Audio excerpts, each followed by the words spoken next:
He was called lazy, accused of disappearing in big games, and for most of every match he was walking or standing still. Haaland is not what you would expect for how a world-class striker would play. While Mbappe is dribbling entire teams, Haaland can look almost invisible. Yet, he won the treble with Man City, broke the Premier League scoring record, and had Norway reach their first World Cup in 28 years. So how exactly did a player who spends most of the game walking become the greatest striker in the world? Throughout his career, Haaland was always criticised, but when he joined Man City, things got a lot worse. He's almost like a League Two player. That's the way I look at him, his general player has to improve. When was the last time he beat two players on the halfway line, went through and scored a goal? I think we're only seeing 60% of Erling Haaland. He may have actually picked the wrong club. As time went on, Haaland would walk even more, which resulted in him having less touches and passes of the ball, with him even breaking a record for Man City to be the first player in 90 minutes to complete just 3 passes. Many people even blame Haaland's playstyle to why he isn't a big game player. In an article by the FA, they said he's played in 9 finals and had 15 shots without success, with one of those finals even being Man City's Champions League win. It was clear Haaland wasn't going to stop walking for most of the game, but he didn't always play like this. In his early career, Haaland would play only with Norwegian teams. He would even receive great praise from the manager of Molde FC, who was a Norwegian legend. He's a fantastic prospect. He's got a great personality, great mentality, proper English mentality.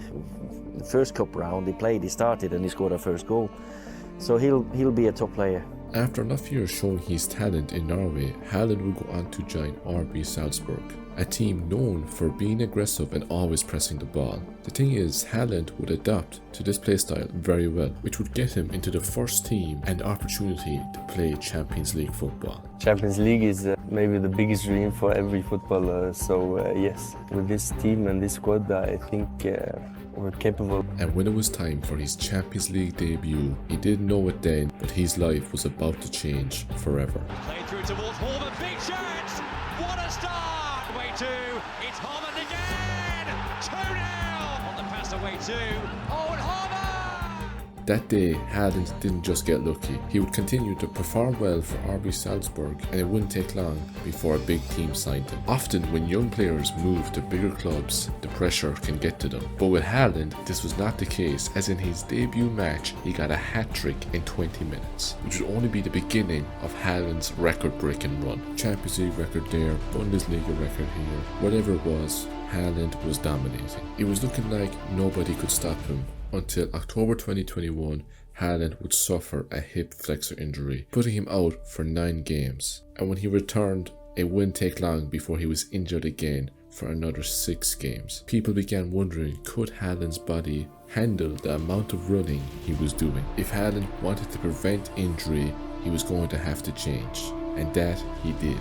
Haaland would begin walking more often in games and being less aggressive, and instead focusing on specific moments to sprint and use his energy. But it wouldn't take long before fans noticed this play style and got frustrated. As a Dortmund fan would go on to say, it's frustrating as hell watching him lazily stand at the opponent's back line waiting for a long ball to get onto. Hardly ever contributes to build-up play, and we're defending playing with 10 men. This would only get worse when Haaland would sign for Manchester City and play under Guardiola, whose entire strategy was to keep possession and build up the play, while Haaland could just sit there in forwards and walk for most of the game. But would it work?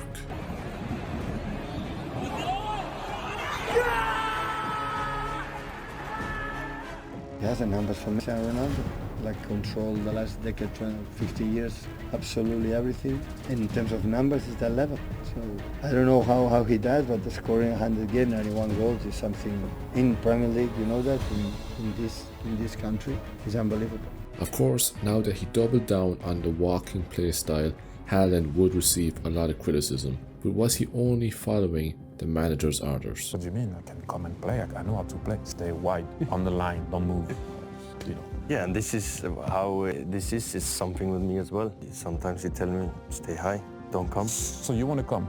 And he says, don't come. Sometimes, yeah. Oh, okay, interesting. Yeah. Haaland would also go on to disprove any accusations of him being lazy by showing in videos how good his mindset really is. Let's get 160. Because why not? Why not? If you tell yourself you're tired, you're gonna be tired. If you tell yourself, I'm not that tired, it's okay. You're not that tired. Simple as that. So it's also a really psychological thing because our bodies can handle so much more than we think. A lot is in the mind. At this point, Haaland was seen as one of the greatest strikers in the world, alongside Mbappe and Kane, who had totally different play styles and did not spend most of the game walking. First of all, I think we're completely different players, almost. I know we're both seen as strikers, but almost two different positions, if I'm totally honest. Yeah, I see myself as a different player, although I score the same goals. I like to maybe touch the ball a little bit more, be involved and play a little bit more, but also can play as maybe the out and out nine. And Mbappe said how he's different, as he can play on the left, right, and even in the middle, and likes to be a part of creating more attacking plays. If none of these players played like Haaland, many people wondered, who did Haaland get this playstyle from? Forbildet mitt jo han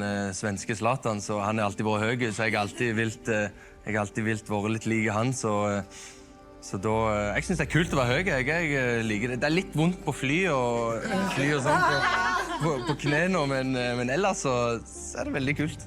It was now obvious where Haaland's playstyle came from, but what were the things that made it actually work? Well, one thing that definitely helped was throughout Haaland's career, he always had teammates that were great at passing the ball. In Salzburg, he had Szoboszlai and Minamino. In Dortmund, he had Sancho and Bellingham. And even in Man City, he had one of the best passers in the world, De Bruyne. But these players only helped Haaland and were not the main reason for his success. Haaland had many other great traits. He looks like a 20-year-old, doesn't he, playing in under-12 league? Yeah. He does, do you know what I mean? He's just light, big, strong, quick. And the thing is, he has all that power and pace, but when it gets to in front of the goal, he just calms down, doesn't he? He never like...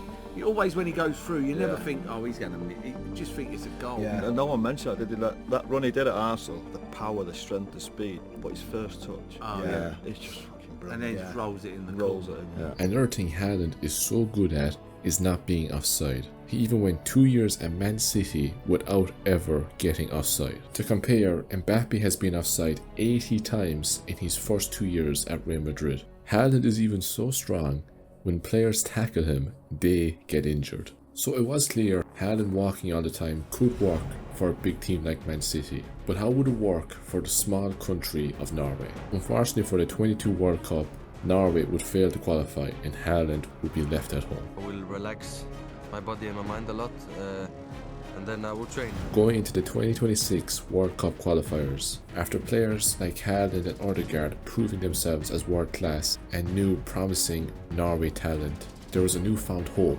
that this Norway team could qualify for the first time in 28 years. I would love to play World Cup and Euros with Norway.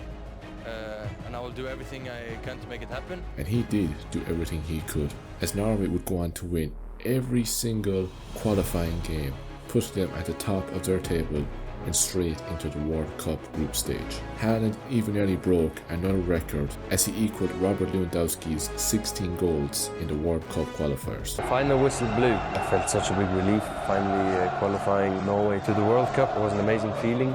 I enjoyed it a lot. It was a great night, great moment, which I will have with me for the rest of my life.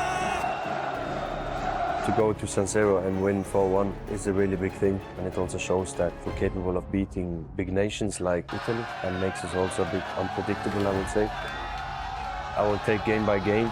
I will not think too much about anything. We qualified, which was a big goal, and now we are there. So I think it's about enjoying every single game. Going into the group stages, Norway would have to face France, Senegal and Iraq. It was clear this group wasn't going to be an easy pushover for Norway, so it was crucial they would stay sharp from training and not underestimate their opponents. So going to their first match against Iraq, Norway did not hold back. After winning the game 4-1, with 2 of those goals being from Haaland, everybody was looking at their next game, which would be Senegal, a much tougher opponent. By the 48th minute, Norway would be up 2-0 and things were looking great. That would be until 5 minutes later, Ismail Assar, Senegal's best player, would put a goal past them.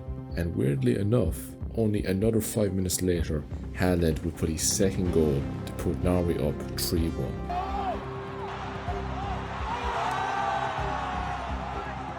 At this point, everyone thought Norway had it, but in the 93rd minute, Ismail Assar would score again. Luckily though for Norway, they were able to hold it out, and this guaranteed them to make it into the World Cup knockout stages.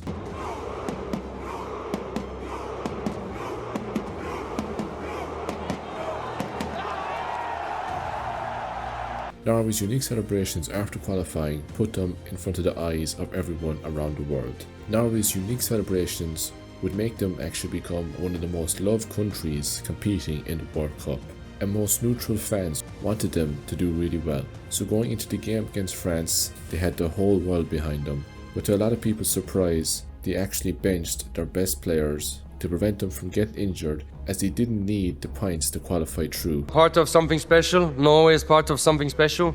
We're making history, and I'm extremely proud to be Norwegian.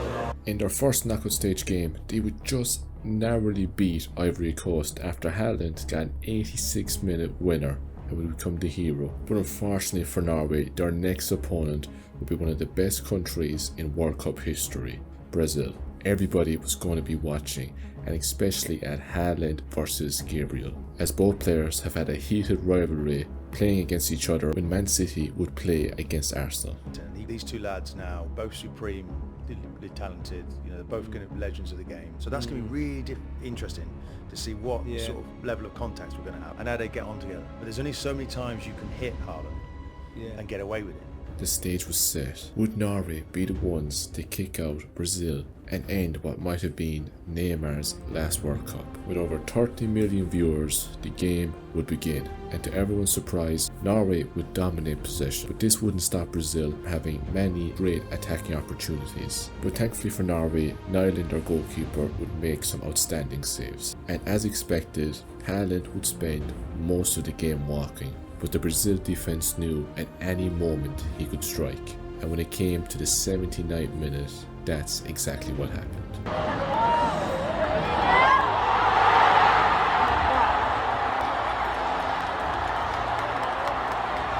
The Norway fans were out of their seats. Were they actually about to beat Brazil? And that's when the stadium would erupt, as at the 90th minute, Haaland would score what looked to be one of the most relaxed goals ever.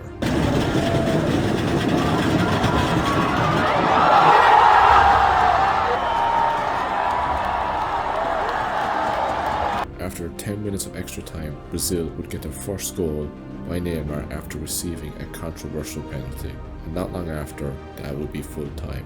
Norway had beaten Brazil.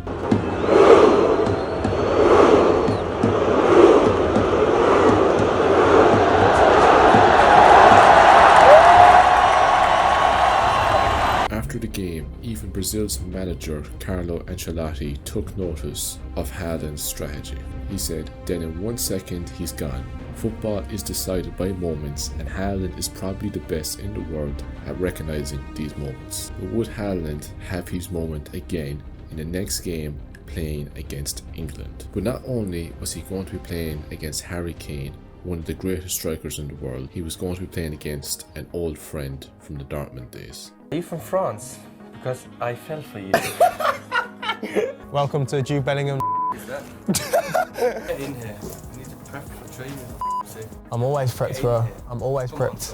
So on the 11th of July, 5 o'clock in Miami Stadium, the game would begin. It would be a relatively even match until the 36th minute when Andreas Schjelderup from Norway scored a beauty of a goal.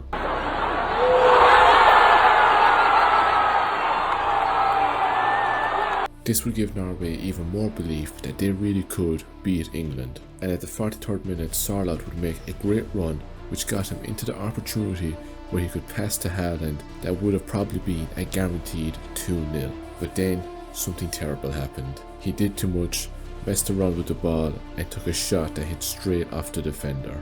This moment would enrage the Norway fans, and they would go on to call Sarlat greedy, and they couldn't believe that he didn't just pass the ball. And to make matters even worse, just before half time, Haaland's good old friend came to England's rescue.